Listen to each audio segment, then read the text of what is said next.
At 11:32 on the morning of November 29, 1943, Staff Sergeant Eugene Moran knelt in the tail section of a B-7 flying fortress named Rikki, watching German fighters swarm toward his bomber like angry hornets. 19 years old, a farm boy from Wisconsin. His first combat mission over a heavily defended target, the 8th Air Force had sent over 300 bombers to destroy Bremen's factories that morning. German defenders had already shot down 6 flying fortresses in the first hour. Moran's position was the loneliest on the aircraft. The tail gunner sat on a bicycle-style seat at the very back of the bomber, separated from the rest of the crew by 40 of fuselage. His only company was a pair of 50 caliber machine guns and the German fighters trying to kill him. The B-7 carried 10 men, pilot and co-pilot in the cockpit, navigator and bombardier in the nose, flight engineer in the top turret, radio operator behind the bomb bay, 2 waist gunners standing at open windows, ball turret gunner hanging beneath the aircraft in a glass sphere, and Moran alone in the tail. The tail gunner's job was simple: protect the bomber's most vulnerable angle. German pilots had learned early in the war that attacking from directly behind a B-7 put the firing arc of only one man, the tail gunner. By November 1943, the 8th Air Force was losing bombers at a catastrophic rate. The mission to 2 months earlier had cost 60 flying fortresses in a single day, 600 men killed or captured in one afternoon. Bomber crews called deep missions into Germany milk runs to hell. The mathematics of survival were brutal. A bomber crew had to complete 25 missions to go home. Statistical analysis showed the average crew lasted 15 missions. Some groups were losing half their aircraft every month. Moran had enlisted the day he turned 18, growing up on a dairy farm near Soldiers Grove, Wisconsin. He had watched aircraft pass overhead and dreamed of flying. The Army Air Forces needed gunners, young men with quick reflexes and steady nerves, farm boys who knew how to shoot. Gunnery training taught him to track targets while compensating for wind, altitude, and the speed of his own aircraft. He learned to fire in short bursts to prevent his barrels from overheating. He memorized the silhouettes of German fighters. Bf 109, 190. He could identify them at 2,000 yards, but training could not prepare anyone for the reality of combat over Germany. The cold at 24,000 dropped to 40 below zero. Frostbite claimed fingers and toes. The thin air made every movement exhausting, and the German fighters came in waves, firing 20 cannons that could tear through aluminum like paper. Rikki had taken off from Heath in England that morning as part of the 96 bomb group. The target was Bremen, an industrial city. WWII River, shipyards, aircraft factories, submarine pins, one of the most heavily defended cities in Germany. The bomber formations had crossed the North Sea in tight defensive boxes, each B-7 positioned to provide overlapping fields of fire. The theory was simple: pack the bombers close together so their combined firepower could drive off enemy fighters. The reality was that a direct hit on one aircraft often damaged those flying beside it. Anti-aircraft defenses opened fire as the formations approached. Black bursts of flak filled the sky. The bombers could not maneuver. They had to fly straight and level for the bomb run. Shrapnel tore through wings and fuselages. Moran watched a B-7 in the formation ahead take a direct hit. It folded in half and dropped from the sky. Rikki released its bombs over the target, 4,000 of high explosives tumbling toward the factories below. Mission accomplished. Now they just had to survive the flight home. If you want to see how Moran's mission turned out, please hit that like button.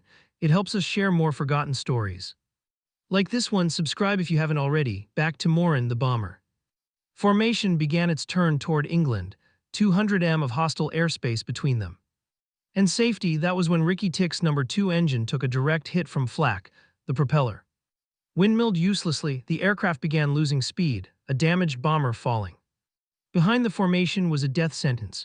German fighter pilots watched for stragglers. A lone B-7 without the protection of mass defensive fire was easy prey. Moran saw them coming. Dozen climbing from below, another group of diving from above. Rikki was about to fight alone against overwhelming odds, and in the tail gunner position, Eugene Moran would be their first target. The first came in from the 600 low position directly behind and beneath the bomber. Moran pressed his shoulders against the steel chest plate behind him and squeezed the triggers. His twin 50 calibers roared to life, tracer rounds streaking fighter. The German pilot broke off his attack and rolled away. But There were many more. The wolves attacked in pairs, one would draw the gunner's attention while the other lined up a killing shot. Moran swung his guns from target to target, spent brass casings piled up around his knees. The smell of cordite filled the cramped compartment. At 24,000, the temperature inside Rikki Tikki was 43 below zero. Moran wore an electrically heated flight suit, but the cold still seeped through. His breath formed ice crystals on his oxygen mask. The machine guns grew hot from continuous firing while his fingers went numb inside his gloves. The German pilots were professionals, veterans who had been fighting since 1939. They knew exactly how to kill a B-7, target the engines first. A bomber with damaged engines could not keep up with its formation, then work on the gunners, eliminate the defensive fire, finally pour cannon rounds into the fuselage until something vital broke. Moran heard the impacts before he felt them. 20 cannon shells punching through aluminum, the sound of tearing metal. Somewhere forward, one of the waist gunners stopped firing, then the other, the intercom filled with static and fragments of voices. Moran could not tell who was speaking or what they were saying. The bomber shuddered as more rounds struck home. He kept firing. There was nothing else he could do. A came in from the 400 position. Moran swung his guns and pressed the triggers. The fighter's wing disintegrated. It spiraled downward, trailing black smoke. His first confirmed kill. He did not have time to celebrate. Cannon rounds ripped through the tail section. Moran felt something slam into his left forearm, then his right. Both arms had been hit. Blood soaked through his flight suit sleeves. The pain was immediate and intense, but his hands still worked. He could still grip the triggers. More impacts. The vertical stabilizer above him took multiple hits. Control cables snapped and whipped through the air. The tail section began vibrating violently. Something was very wrong with the aircraft. Moran glanced down at his parachute. Every airman wore one silk canopy packed into a canvas container strapped to his chest.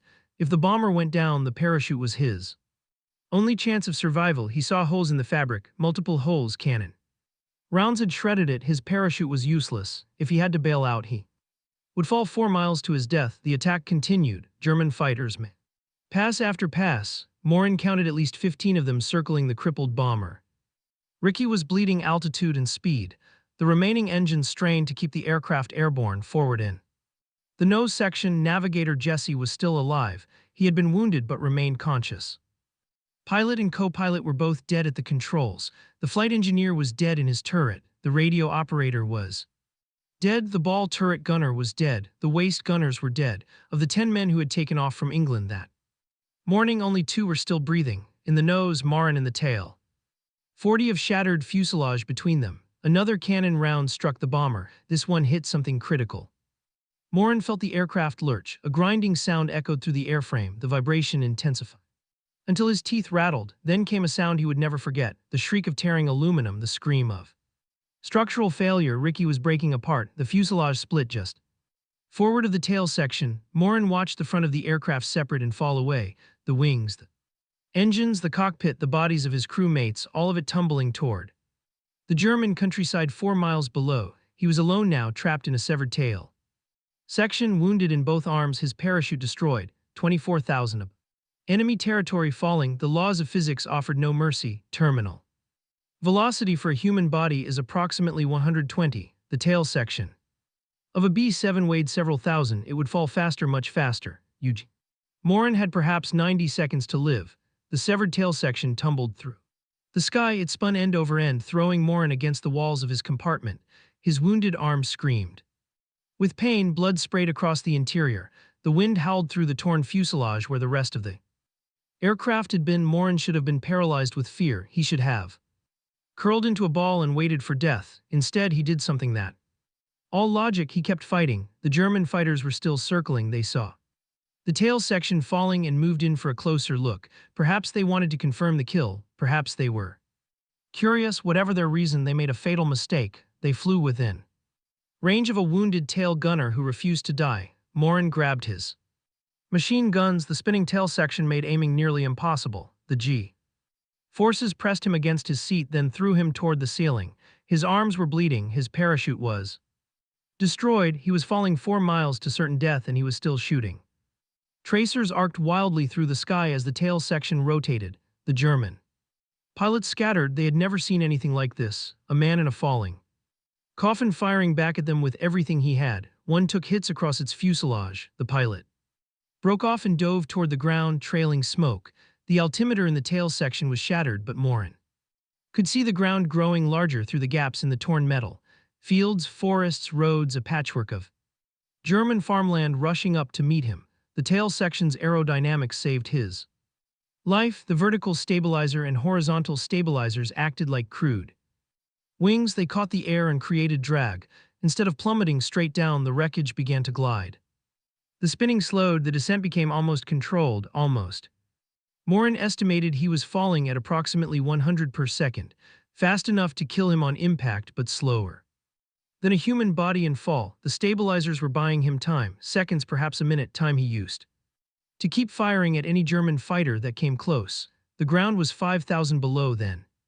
3,000, then 1,000. Moran braced himself against the steel chest plate. He wrapped his wounded arms around the ammunition boxes. There was nothing else to hold on to. The tail section struck the top of a pine tree at approximately 100. The impact snapped branches as thick as a man's arm. The vertical stabilizer caught on a trunk and tore away the wreckage through the forest canopy, shedding pieces of aluminum with each impact. Moran's head slammed into the steel framework above him. His vision exploded into white light. He felt his ribs crack, both arms bent at angles they were never designed to bend. The tail section hit another tree, spun sideways, and crashed into the frozen ground, then silence. Eugene Moran was alive, barely. He lay in the wreckage, unable to move. Both forearms were broken in multiple places. Compound fractures, bone protruding through skin. His ribs were shattered. Every breath brought stabbing pain. Blood poured from a wound on his head where a piece of his skull had been torn away. His brain was partially exposed to the freezing air. The crash site was in a forest near the German town of Syke, 15 mi south of Bremen, enemy territory. Moran was surrounded by people who had just watched American bombs destroy their factories and kill their neighbors. He tried to move. His legs responded weakly. His arms were useless. The cold was already seeping into his body. Hypothermia would kill him within hours if his wounds did not kill him. First, Moran crawled toward the opening where the tail section had separated from the aircraft. Each movement sent waves of agony through his broken body. He pulled himself onto the frozen ground and looked up at the gray German sky. He had survived a 4-mile fall without a parachute, one of only 3 men in the entire war who would accomplish this feat, but survival meant nothing if he bled to death in a German forest. Voices echoed through the trees, German voices, soldiers coming to investigate the crash site. They would find an American airman with catastrophic injuries, an enemy combatant, a terrorist who had just bombed their city. What they would do with him was entirely uncertain. The German soldiers emerged from the trees with rifles raised. They surrounded the wreckage and stared at the American lying in the snow. One of them shouted orders. Another ran back toward the road, presumably to summon an officer. Moran could not resist. He could not fight. He could barely breathe. The soldiers searched him roughly, ignoring his screams of pain as they moved his shattered arms. They found his dog tags, his rank insignia, his ruined parachute. They left him lying on the frozen ground while they examined the tail section. An officer arrived within the hour. He looked at Moran's wounds and shook his head. The American was clearly dying. Transporting him anywhere seemed pointless, but orders were orders. Down were to be captured and interrogated if possible. Dead provided no intelligence. They loaded Moran onto a wooden cart. No stretcher, no blankets, no medical attention. The cart bounced along frozen roads for what felt like hours. Every jolt sent fresh agony through his broken ribs and fractured arms. The wound on his skull had stopped bleeding, but only because the cold had frozen the blood into a dark crust. The cart delivered him to a German military facility. Moran could not identify what kind. His vision blurred. Consciousness came and went in waves. He remembered being carried inside. He remembered lying on a concrete floor. He remembered German voices discussing him as if he were already a corpse. No doctor came, no medic, no one offered water, bandages, or morphine. The Germans had limited medical supplies, and they were not about to waste them on an enemy airman who would probably die anyway. Moran lay on that concrete floor for 2 days. His wounds became infected. Exposed brain tissue began to swell. His broken arms turned purple and black. Gangrene was setting in. Without surgery, he would lose both limbs. Without antibiotics, the infection would spread to his blood. Without intervention, he had perhaps 48 hours to live. The German guards watched him deteriorate. Some seemed indifferent, others appeared almost sympathetic, but None of them had the authority or the resources to save him. American bombers had been destroying German cities for months. Medical supplies were scarce. Doctors were overwhelmed with German casualties, and enemy ranked far below German soldiers and civilians on the priority list. On the third day, Moran was transported again, another cart, another agonizing journey over frozen roads.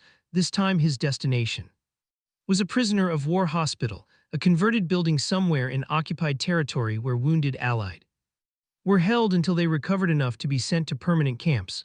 The hospital was understaffed and undersupplied. German military doctors performed triage on incoming prisoners. Those with survivable wounds received treatment. Those deemed beyond saving were left to die. Moran's injuries placed him firmly in the second category, but the hospital held a secret. Among the prisoners were two Serbian doctors, military physicians captured on the Eastern Front. They had been pressed into service treating wounded PS, performing surgeries with inadequate equipment and almost no anesthesia. The Germans allowed this because it freed their own doctors for more important patients. The Serbian doctors examined Moran and made a decision they would try to save him, not because anyone ordered them to, not because they had the proper tools or medications, simply because he was a wounded man and they were physicians. The surgery lasted 7 hours. They worked with instruments designed for field operations. No proper anesthesia, only local numbing agents that barely dulled the pain. Moran drifted in and out of consciousness as they set his broken bones with metal pins and wire. They cleaned the infected tissue from his wounds. They removed bone fragments from his skull and covered the exposed brain with what tissue they could salvage. The Serbian doctors attached a metal plate to Moran's head, crude by modern standards, effective enough to keep him alive. They splinted his arms with wooden boards and wrapped them in bandages torn from sheets. They did everything possible with almost nothing available. When the surgery was over, they told him the truth. The next 72 hours would determine whether he lived or died. His body had to fight off the remaining infection. His bones had to begin healing. His brain had to avoid swelling further. There was nothing more they could do. Eugene Moran's survival now depended entirely on his own will to live. The fever came on the first night. Moran's temperature climbed to 104. His body shook with violent chills despite the sweat pouring from his skin. The Serbian doctors monitored him as closely as their limited resources allowed. They changed his bandages. They forced water between his cracked lips. They waited. Infection was the great killer in military hospitals. Antibiotics existed but were almost impossible to obtain in a German P facility. The doctors had cleaned Moran's wounds as thoroughly as they could, but bacteria had already entered his bloodstream. His immune system was fighting a war inside his own body. Second night was worse. Moran slipped into delirium. He called out for his mother. He screamed warnings to who were already dead. He relived the moment when Rikki broke apart his unconscious mind, replaying the trauma over and over. The other wounded prisoners in the hospital ward listened to his ravings and wondered if he would see morning. The Serbian doctors took turns sitting with him. They had no medicine to offer, only their presence, only cold cloths pressed against his burning forehead, only whispered encouragement in accented English that he probably could not hear. On the third morning, the fever broke. Moran opened his eyes and recognized his surroundings for the first time in days. He was alive. The infection had not killed him. His body had won the battle that medicine could not fight. Serbian doctors examined his wounds and found the first signs of healing. The tissue around his skull plate was beginning to close. The broken bones in his arms were starting to knit together. Recovery would take months, perhaps years. The damage to his body was extensive, but Eugene Moran was going to survive. Word spread through the hospital: the American who fell 4 miles without a parachute, the tail gunner who kept shooting as his bomber disintegrated around him, the man who should have died a dozen times but refused to stop breathing. German guards came to look at him. Other prisoners asked to hear his story. Even the hospital administrators seemed impressed by his impossible survival. The Serbian doctors had saved his life, but they could not protect him forever. Once Moran was stable enough to travel, he would be transferred to a permanent prisoner of war camp. The hospital was only a way station, a place where wounded men were patched together before being sent into the German P system. 6 weeks after the crash, Moran could walk again. His arms remained in splints. The metal plate in his skull caused constant headaches. His ribs ached with every breath, but he was mobile. He was conscious. He was ready for transfer. The Germans processed him with bureaucratic efficiency. Name, rank, serial number, service branch, unit. Assignment, they photographed him for their records, a thin young man with hollow cheeks and bandaged arms staring into the camera with eyes that had seen too much. His first permanent camp was in Pomerania, a compound specifically designed to hold captured Allied, barbed wire fences, guard towers with machine guns, wooden barracks that offered little protection against the brutal Eastern European winter. Thousands of American and British filled the camp, pilots, navigators, gunners, men who had been shot down over Germany and occupied Europe. Some had been prisoners for years, others had arrived only weeks before Moran. All of them shared the same fate, captivity until the war ended. Or they died. Moran found a strange community behind the wire. Prisoners organized themselves into units. They maintained military discipline. They created libraries from donated books. They held classes in everything from mathematics to foreign languages. They built secret radios to monitor BBC broadcasts. They planned escapes that rarely succeeded. The camp provided minimal rations, thin soup, black bread, occasionally potatoes or turnips. Red Cross packages supplemented the diet when they arrived, but deliveries were unpredictable. Most prisoners lost 20 or 30 during their captivity. Some lost more. Moran's body continued healing. His arms regained function, though they would never be as strong as before. The headaches from his skull injury became less frequent. The nightmares about the crash never stopped. He was alive. He was surviving, but 17 months of captivity still stretched ahead of him. And the worst was yet to come. In the summer of 1944, the Germans transferred Moran to a new facility. The journey took him across occupied Poland in a cattle car packed with 60 prisoners. No room to sit, no sanitation, no food for 3 days. Men collapsed against each other and prayed for the train to stop. The destination was another camp, then another. Over the following months, Moran passed through 4 different P facilities as the Germans shuffled prisoners across their shrinking empire. Each transfer brought new hardships, new guards, new diseases, new ways to suffer. The worst came in the autumn of 1944. The Hell ship. German authorities decided to move several hundred Allied prisoners across the Baltic Sea. The vessel was an aging freighter never designed to carry human cargo. Guards forced the prisoners in the hold below deck, a dark metal cavern with no ventilation, no sanitation, and no space to move. Moran descended into that hold with 200 other men. The hatch closed above them. The ship began to move, and the nightmare began. The hold was completely dark. Prisoners could not see their own hands. They could only hear groaning, coughing, retching men suffering from dysentery who could not reach the single bucket designated as a latrine. The stench became unbearable. Within hours, the crossing lasted 4 days. Prisoners died in that hold. Their bodies remained among the living because there was nowhere else to put them. Men went mad from the darkness and the smell and the constant rolling of the ship. They screamed, they fought, they prayed. Some simply stopped responding and had to be checked for pulse to determine if they were still alive. When the hatch finally opened, Moran climbed out into gray daylight with eyes that had forgotten how to see. His clothes were soaked with filth. His body had shed more weight it could not afford to lose. The metal plate in his skull throbbed with pain that never fully subsided. They delivered its surviving cargo to another camp in Prussia. More barbed wire, more guard towers, more thin soup and black bread, more waiting for a war that seemed like it might never end. But the war was ending. By January 1945, Soviet forces were advancing from the east. Allied armies were pushing from the west. Germany was being crushed between 2 unstoppable forces. The prisoners could hear distant artillery. They could see German guards growing nervous. Something was about to change. On February 6, 1945, the change came. Soviet troops were approaching the camp. German commanders ordered an immediate evacuation. All prisoners would march west on foot. Destination unknown, duration unknown. Refusal meant execution. The prisoners assembled in the frozen compound. Temperatures had dropped to 20 below zero. Many men had no winter coats, no gloves, no proper boots. They had been surviving on starvation rations for months, and now they were expected to walk across Germany in the coldest winter in decades. The column stretched for miles. Thousands of Allied trudging through snow and ice. German guards marched alongside with rifles ready. Anyone who fell behind would be shot. Anyone who tried to escape would be shot. The message was clear: walk or die. Moran had survived a 4-mile fall from the sky. He had survived catastrophic injuries. He had survived crude surgery and raging infection. He had survived the now he faced 600 m of frozen roads with a body that had never fully healed. the march would later become known as the Black March, one of the longest forced marches of Allied prisoners in European history, 86 days of walking through blizzards and freezing rain, sleeping in barns filled with animal waste, drinking from ditches contaminated with human sewage, eating whatever could be stolen or scavenged from the devastated countryside. Estimated 1,500 American and British died during the Black March.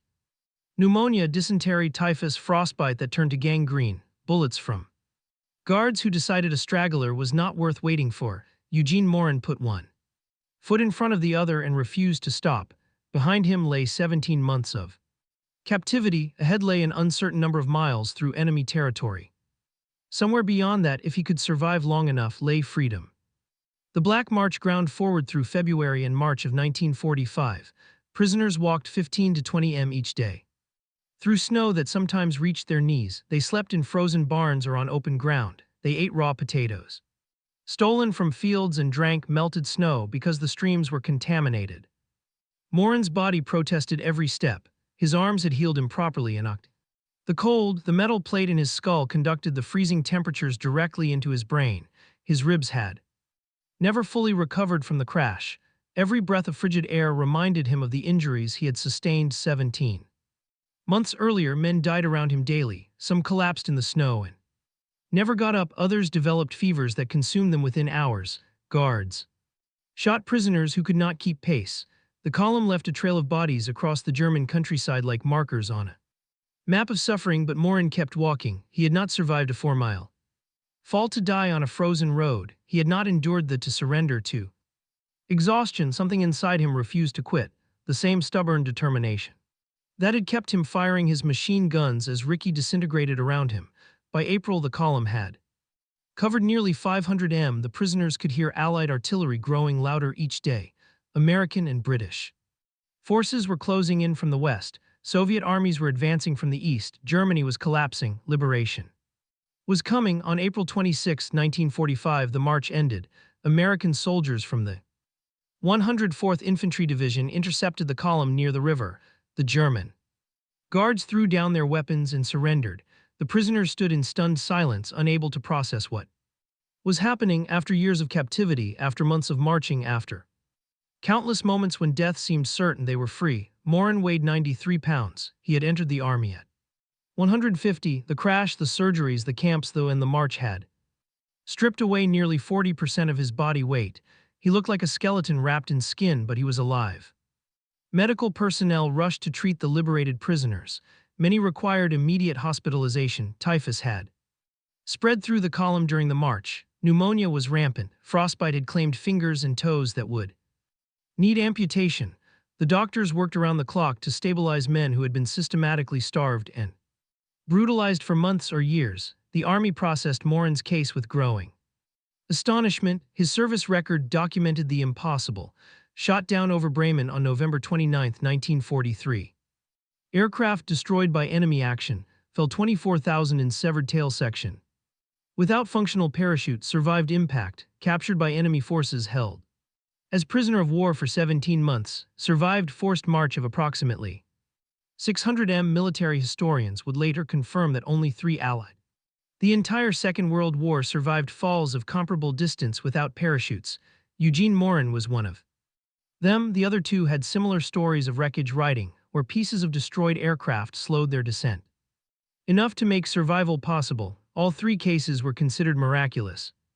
The Army awarded Moran 2 Purple Hearts for the wounds he sustained during the attack on his bomber, 1 for each arm shattered by German cannon fire. They gave him the Air Medal with Cluster for his service with the 8th Air Force. They gave him the European Theater Medal and the Good Conduct Medal. They gave him an honorable discharge on December 1, 1945. The 96th Bomb Group had lost 938 men. During the war, 206 aircraft destroyed, thousands of missions flown over the most heavily defended targets in Europe. Moran's survival was a statistical anomaly in an organization defined by catastrophic losses. News of his fall had spread even during the war. Radio operators had intercepted German broadcasts describing an American who fell 4 miles and lived. The story reached Wisconsin, where Moran's family had spent months not knowing if he was Alive or dead, anonymous letters arrived describing what the radio operators had heard, hope mixed with uncertainty until official confirmation finally came. Staff Sergeant Eugene Moran returned to Soldiers Grove, Wisconsin in late 1945. The farm boy who had dreamed of flying while watching planes pass overhead, the tail gunner who fell from the sky and refused to die. He was 21 years old, he had aged decades. The question now was whether he could build a life after everything he had endured. Eugene Moran married. Few months after returning to Wisconsin, she was a local girl who had known him before the war. She saw past the physical scars and the hollow eyes and the nightmares that woke him screaming in the darkness. She saw them underneath the damage. They built a life together on a small farm near Soldiers Grove, the same landscape where Moran had grown up watching airplanes pass overhead and dreaming of flight. Now those dreams had been replaced by memories he could never fully escape. The roar of engines, the chatter of machine guns, the sound of aluminum tearing apart at 24,000. Moran rarely spoke about the war, not to his wife, not to his 9 children, not to anyone who asked. The experiences were too painful, the losses too profound. 8 of his crewmates had died on Rikki Tikki. Countless friends had perished in the camps and on the march. Talking about it meant reliving it, so he stayed silent for more than 60 years. The physical wounds never fully healed. Metal plate in his skull caused headaches for the rest of his life. His arms remained weak and prone to pain in cold weather. His ribs ached when storms approached. His body carried the evidence of November 29, 1943 until his final breath, but Moran lived. He raised his family, he worked his farm. He attended church on Sundays and watched his grow. He outlived most of his fellow prisoners and nearly all of his fellow crewmen. The farm boy who should have died a dozen times over instead lived to see the 21st century. In 2007, more than 6 decades after the war ended, the Wisconsin Board of Veterans Affairs created a new honor, the Veteran Lifetime Achievement Award. They chose Eugene Moran as the first recipient. Finally, officially, his state recognized what he had endured and what he had survived. The award ceremony brought attention to his story. Journalists interviewed him, historians documented his account. A local teacher named John became fascinated by the tale and began conducting extensive interviews with Moran and his family. The silence of 60 years finally broke. Arm Brewster spent years researching every detail: military records, German archives, interviews with surviving witnesses. The project would eventually become a book called Tailspin, published in 2022, a complete account of the farm boy who fell 4 miles and lived. On October 18, 2008, the town of Soldiers Grove honored Moran by naming a street after him, Eugene Moran Way, a permanent marker in the community where he was born, where he returned after the war, and where he spent the rest of his life. The other survivor of Rikki Tikki also returned home. Navigator Jesse Orison had bilayed out of the forward section before the bomber broke apart. He spent the rest of the war as a prisoner alongside thousands of other Allied. His testimony confirmed Moran's account and helped establish the historical record of that November morning over Bremen. Eugene Moran died on March 23, 2014. He was 89 years old. 7 decades had passed since the day German flak cut his bomber in half and sent him tumbling 4 miles toward the Earth. 7 decades since he kept firing his machine guns while the world spun around him. 7 decades since Serbian doctors saved his life with crude tools and impossible skill. His obituary noted that he lived by a simple philosophy: I would rather wear out than rust out. The words of a man who refused to surrender, to the Germans, to his injuries, to the march, to the silence that followed. The tail gunner position on a B-7 was the loneliest spot on the aircraft, separated from the crew, first target for enemy fighters, last to know if the bomber was going down. Eugene Moran occupied that position on November 29, 1943, and when his aircraft disintegrated around him, he did not curl up and wait for death. He kept shooting all the way down. If this story moved you the way it moved us, do me a favor, hit that like button. Every single like tells YouTube to show this story to more people. Hit subscribe and turn on notifications. We rescue forgotten stories from dusty archives. Every single day, stories about tail gunners who fell from the sky, farm boys who refused to die, real people, real heroism. Drop a comment right now and tell us where you are watching from. Are you watching from the United States, United Kingdom, Canada, Australia? Our community stretches across the entire world. You are not just a viewer, you are part of keeping these memories Alive, tell us your location, tell us if someone in your family served, just let us know you are here. Thank you for watching and thank you for making sure Eugene Moran does not disappear into silence. These men deserve to be remembered and you are helping make that